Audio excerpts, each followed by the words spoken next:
Well, thank you so much for still being with us. We do continue on with Morning at NTV. In our Tech Note, we're going to be looking at a very interesting discussion, and this is strengthening resilience through climate-smart agriculture. I am Priscilla Regina Nalwoga. Please follow the conversation on our social media platforms. You can find the live link on our X application, and that is NTV Uganda. Our website is also up and running with Morning at NTV this morning, and that is ntv.co.ug. You can be able to get in touch with us there. My guest this morning is none other than Stephen Maxi Opwanyi and Opwonya. Yeah? Opwonya. Oh, Opwonya. Yes. That's very interesting. Where do you come from? I come from Gulu. Yeah. Normally, most times people call it Oponya. Yeah. Yet it should be Opwonya. Yeah. In the dialect of Acholi, the P changes to a F. Okay. Yeah. That's very, very interesting. Well, he's the team lead at Gopa AFC, and we want to first understand more about you in your position of team lead at Gopa. What is it about, and what do you do specifically for the communities of Uganda? Thank you very much, viewers. My name is, as mentioned by Sheila, my name is Stephen Maxi Fonya. I work for Gopa AFC as a team leader. I'm based in Gulu. We're implementing a project called Promoting Rural Development in Northern Uganda. Currently, we are all over Northern Uganda, and we are trying to focus on creating climate resilience for 23,000 farmers. And also, we are working with SMEs because a grow-based SMEs, 570, focus on actually increasing their competitiveness in Northern Uganda. So it's our main partner is GIZ, who is actually the main implementing partner. We're co-implementing partner to this initiative, but it's being funded by BMZ. So we are all over across Northern Uganda, including Adjumani district. Okay. So basically, in summary, this is what we do in the project. All right, tell us more about the project. What have you been able to accomplish against what was strategically, intended to do over the past few years? We actually started implementing the project. There was PRUDEF 1, which is Promoting Rural Development 1, which phased out. This is PRUDEF 2, which is, we started the implementation last year, late last year. At the moment, we have onboarded 23,000 farmers in the area. And what we are implementing is, in terms of our main approach, is that we work with public institutions as main drivers to sustainability.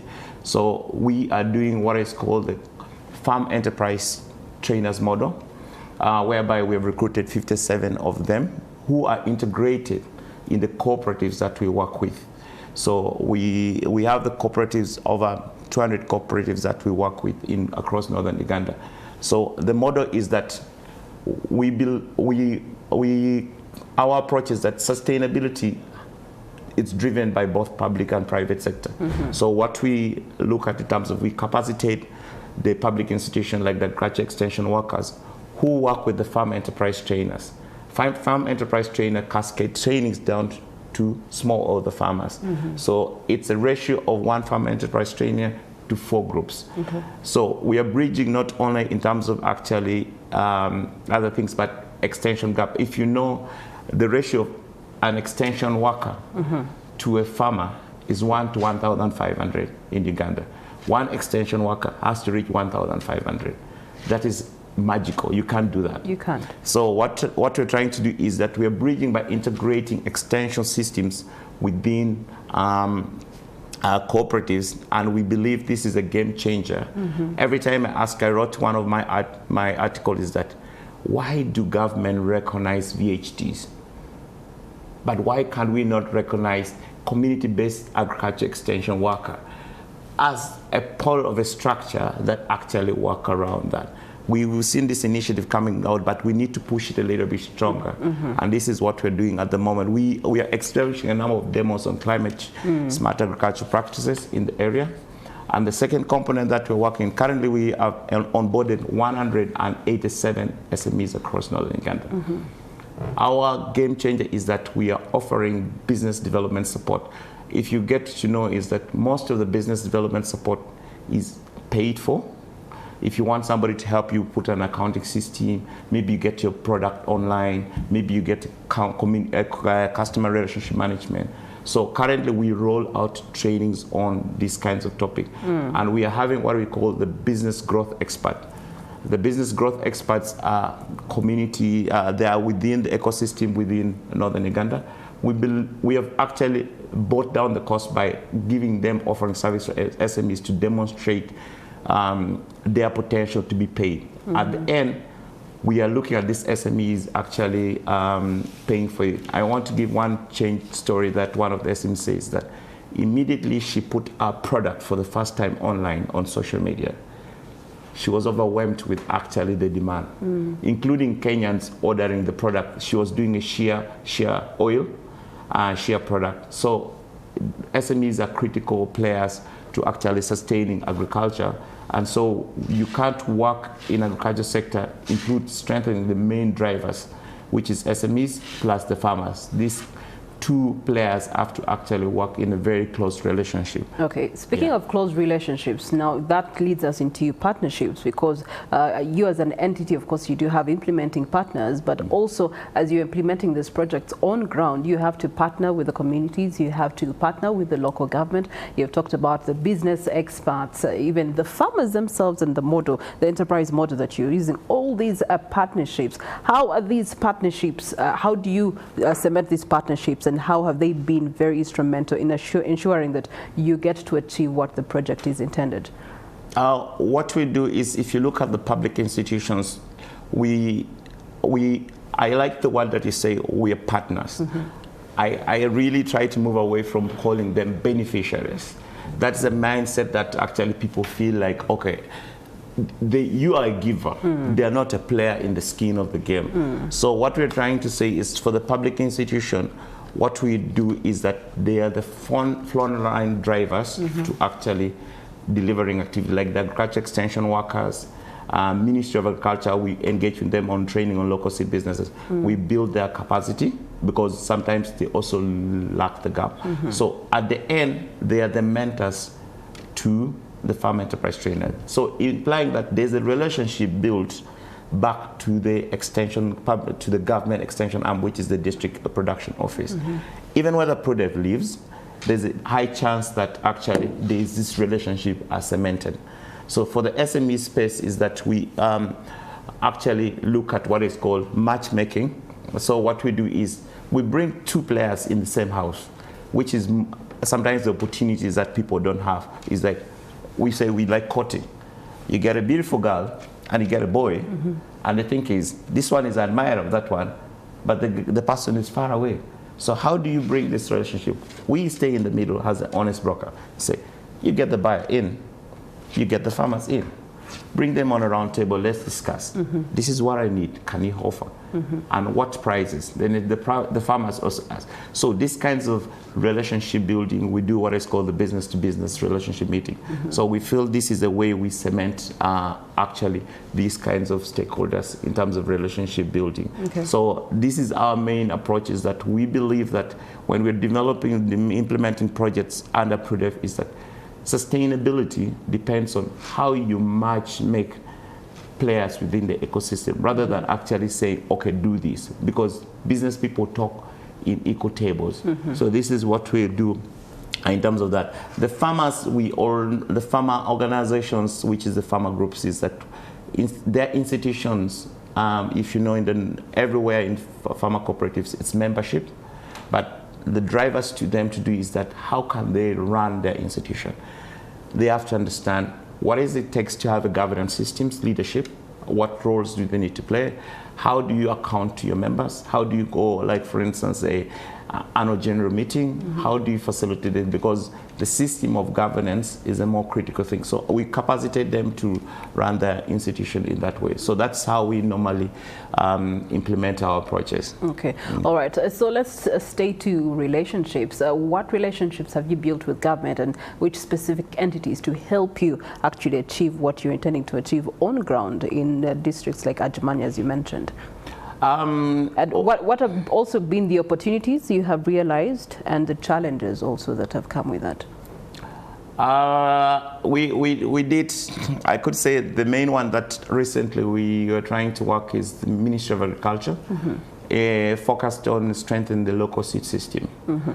So we did, because it's by mandate that the Ministry of Agriculture, the one that trains district agriculture officers on seed inspections. You know, seed is something you can't compromise. It's like a baby. You kill the baby, there's no generation. So the seed thing is more central to the ministry. So the main entity that we're working with the government currently is that we're working with the MAIF, who we have done trainings for the agriculture officers on seed inspection, because we are promoting local seed business. So we are working with 20 local seed businesses who can produce seed, certify, and all that. If I get a major opportunities that we get up, we feel the major opportunities is integrating of different government programs that are already parish development model that is actually happening current ACDP, that is also in. These are kinds of networking where that we have actually worked as an opportunity. Major challenges we get up is that as we request is that from the policy perspective is that seed inspection is very costly at the grassroots level, and it's very central to MAIF. So you need to get somebody from MAIF to go to the north, to go to Kapchora, to go to any other space to inspect the seed. So our plea is that how can we decentralize actually certifications of the seed gardens, because the seed certification is actually done by MAIF. Inspections are done by the DO, but you cannot get a certificate that your seed is authentic if you are not brought it. But the farmers are saying, hey, we can produce a seed, but don't put too much cost, because we need to get somebody travel from Kampala to actually go to Jumani or go to Lira. So this is something that we felt it's a very critical game changer. And if somebody from MAIF is listening, is that please, I'm trying to talk louder for the farmers. Yeah. All right. So climate smart agriculture, how different is it from the existing agricultural practices, especially in the regions that you're focusing the project in? Okay. What I'm saying by climate smart agriculture is farming the smart way, in a simple term. If I want to say is that there's a big question that people say, what is climate change? You get it? I remember I born from a very serious farming community, and my parents were all farmers. I try to be a farmer as well. Not a fond farmer, but I try always to get around. Is that there's a big challenge at the moment, is that we can't, with the climate change, if people realize it, is that if you experience it 20 years ago or 10 years ago, we can't predict when to plant. In the north, we had 2 seasons. Whereby June, July, this is where there's no rain, you are planning for second season. But now you can't predict the weather. There's a lot of floods you can see in terms of drought, maybe around and currently they work, all hand in hand with the collaborate. You have drought here, and yet you have floods here. Yes, exactly. So what we're trying to see is that climate change is the biggest threat of our time at the moment. Because if you go to the locusts that came around, it's attributed to the climate change. Because what we're saying is that, the world is like a blanket covering us all. When there's too much heat, just imagine a house and there's too much heat, and another person compiles another blanket on you, you won't survive. It's the same thing. It's that there's carbon dioxide going up, but it's not going to the atmosphere, because it's too much that is creating a layer.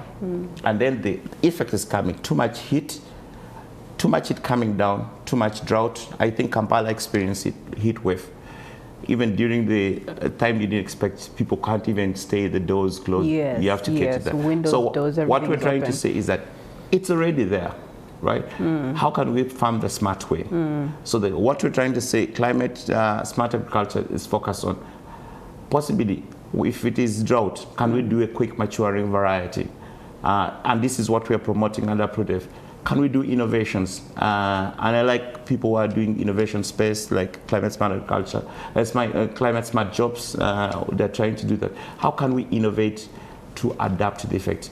If it is about water that is not available, can we actually do technology as irrigation in terms of that? All this is focused on that. The challenge is there. Can we actually adapt to it? You know, what he's saying is that the problem is there. You don't need to die. We need to say, how can we adjust our livelihoods and our activities to ensure that we don't lose entirely? Okay. Just imagine you do maize only, and it all dries up because of weather. You're gone. You're gone as a farmer. And this is something that we feel like it's farming the smart way and with different practices. Okay, so you have talked about the varieties that you're sharing with these farmers. You've talked about the irrigation technologies. You've talked about the innovations that you've enabled them to adapt to. All these are good, but these projects come to an end, and I know that it has to be phased out, you know, and then you're hoping that climate smart agriculture should stay sustainable. What sustainability platforms are you creating so that there's continuity of what you have started? I'm going to talk about, in terms of this strategy, we believe is that we were talking with the colleague, is that a lot of climate change discussions, initially when it started, we thought it was a joke. It was started up with the elites talking about climate change. And the elites, workers, people who are like us sitting possibly in NTV, other people. But the people who are affected are the grassroots people who losing food, having food insecurity, having pests and diseases, having floods. So our sustainability it's first of all behavior, is that we need to create awareness to smaller farmers that these situations are real. And we use very simple, practical languages, not talking about resilience, and we say, what does it mean, resilience? So what you're saying is that, how can we say our sustainability is that people need to say what is, you have to have the knowledge, know the practices, and then we change the attitude. So when we try to do this and we want to change that attitude in terms of how people can adapt to it, institutional-wise is that we're looking at actually driving this through the local government, the district local government as main driver. So our main partner in this initiative is actually the district local governments. So we are actually developing materials on climate change. We're training them because we believe this can be actually transferred to different stakeholders over time. Even whether the project closes, these institutions are going to remain, the public institutions will remain. And secondly, we're also bringing this to businesses, agriculture businesses. You know what, sometimes people think you're in a business, then climate change doesn't affect you. No. Imagine maize fails totally. Where you'll buy the maize? You can't buy the maize. So the issue is that we're also saying in terms of practices, and secondly, we're also trying to say, how do businesses reduce CO2 emission? Because normally, if you know, Africa contributes around 3% on CO2 emission, but we're saying is that we can't create more harm on harm. We need to address this. So we're changing in terms of how do you measure your CO2 emissions, the carbon oxide emissions that goes up, and how can you reduce it? So we believe that public institutions and private institutions and farmer organizations, if they're capacitated to foster the farmers in terms of knowledge practices, how they do it, the businesses, how do they not create more harm? And secondly, how do they supply other products or services that are climate smart? Okay. So those are the main sustainability harms that we are trying to look at the moment. Maxi, you have 18 years of experience on you, and over the span of your work, I know that there's some particular indicators that must be seen in order to track the success of such interventions. Which ones are those?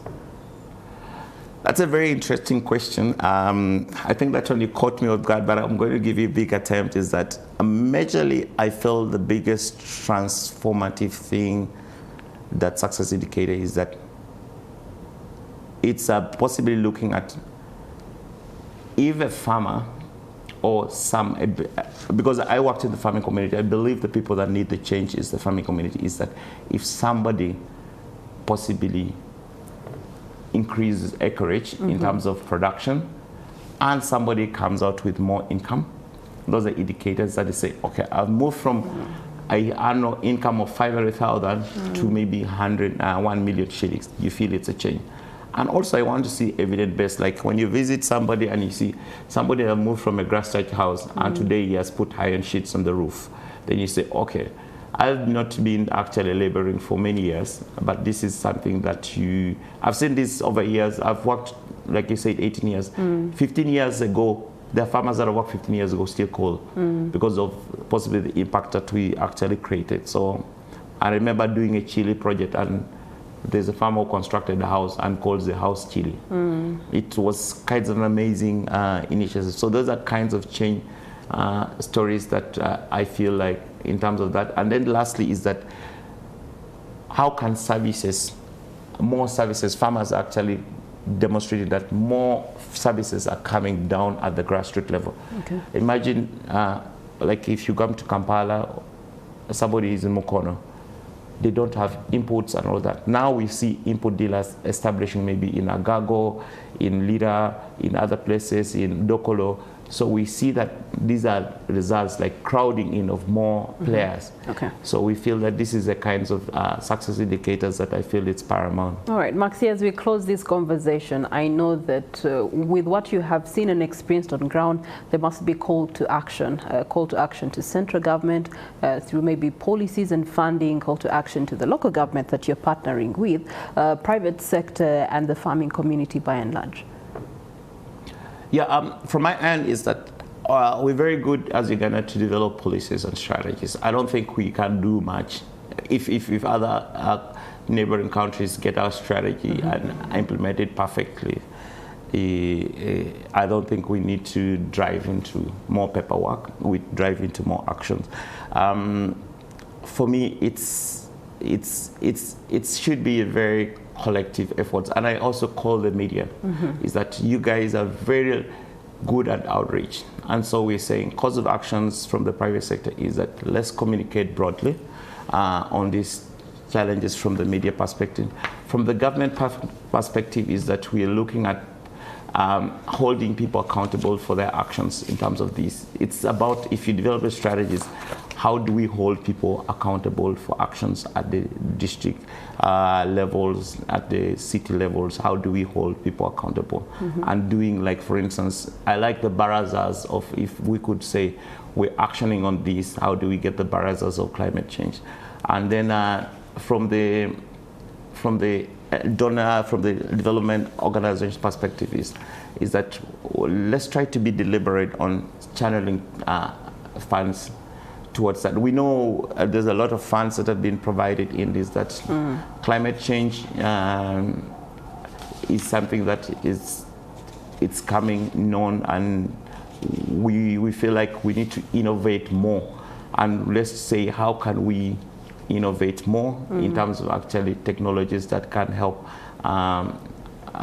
businesses, SMEs, and all of us adapt to the effect of climate change. Okay. So this is what I feel like is a call of action. All right. Yes. Stephen Maxi Ofonya. Exactly. All right. Well, thank you so much for the work that you are doing in ensuring that you are pushing and advocating for climate-smart agriculture practices in Uganda. He's the current team lead for GOPA FC and spearheading the Promoting Rural Development in Northern Uganda project, which is being supported by the German government through GIZ and BMZ. So thank you so much and all the best. Coming up is a postscript. The week has been long, especially as far as the political arena is concerned. The NRM, SEC and NEC polls are around the corner. We get to look at the shifts and challenges. The FDC unveiled its manifesto. What are the in-depths of that manifesto for the next 5 years? And of course, the controversy over National Unity Platform supporter Marinos, who died recently. Do stay with us for postscript.